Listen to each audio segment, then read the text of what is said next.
महान योद्धा बर्बरीक और घटोत्कच। बर्बरीक महान पांडव भीम के पुत्र, घटोत्कच और नागकन्या अहिलवती के पुत्र थे। कहीं कहीं पर मुरदैत्य की पुत्री कामकंटकता के उदर से भी इनके जन्म होने की बात कही गई है। बर्बरीक और घटोत्कच के बारे में कहा जाता है कि ये दोनों ही विशालकाय मानव थे। घटोत्कच ने कौरवों की सेना में कोहराम मचा दिया था। आखिरकार कर्ण ने उस अस्त्र का उपयोग किया जिसे वे अर्जुन पर चलाना चाहते थे और घटोत्कच मारा गया। महाभारत का युद्ध जब तय हो गया तो बर्बरीक ने भी युद्ध में सम्मिलित होने की इच्छा व्यक्त की और मां को हारे हुए पक्ष का साथ देने का वचन दिया। बर्बरीक अपने नीले रंग के घोड़े पर सवार होकर 3 बाण और धनुष के साथ कुरुक्षेत्र की रणभूमि की ओर अग्रसर हुए। बर्बरीक के लिए 3 बाण ही काफी थे, जिसके बल पर वे कौरव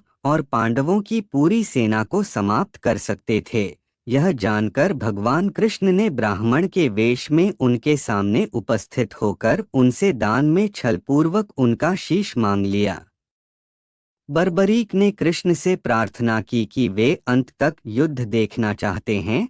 तब कृष्ण ने उनकी यह बात स्वीकार कर ली। फाल्गुन मास की द्वादशी को उन्होंने अपने शीश का दान दिया। भगवान ने उस शीश को अमृत से सींचकर सबसे ऊंची जगह पर रख दिया ताकि वे महाभारत युद्ध देख सकें। उनका सिर युद्धभूमि के समीप ही एक पहाड़ी पर रख दिया गया जहां से बर्बरीक संपूर्ण युद्ध का जायजा ले सकते थे। दूसरी ओर घटोत्कच ने कौरवों की सेना में कोहराम मचा दिया था। वह इतना विशालकाय था कि एक रथ को लात मारकर कई मीटर पीछे धकेल देता था। वह अपने पैरों से ही कुछ सैनिकों को कुचलकर मार देता था। कहते हैं इसी तरह के विशालकाय मानव एक समय ब्रह्मा जी ने राक्षसों के उत्पात को